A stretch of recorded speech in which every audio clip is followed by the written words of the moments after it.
Eneminyaka engama-32 uNotukela uMakohliso kwadingeka ukuthi aphinde afunde ukukhuluma kulandela ingozi yemonto eyamshiya ekhubazekile. Wagcina elahlekelwe ibhizinisi lakhe wadela nomsebenzi wakhe wokufundisa enyuvesi. Emva kwale ngozi ngo-2017 wagcina ebona ukuthi kufanele athole indlela entsha yokuphila esiza nabanye abesifazane abafana naye. If you want to restore people's dignity and give them a fair chance at life, they need proper jobs, permanent jobs.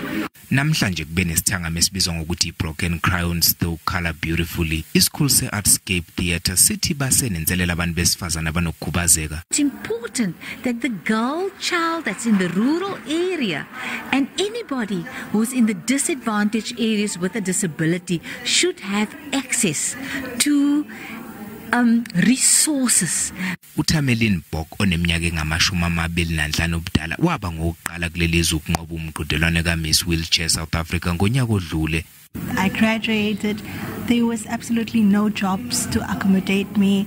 I found it very difficult to travel around because public transportation didn't cater for my wheelchair.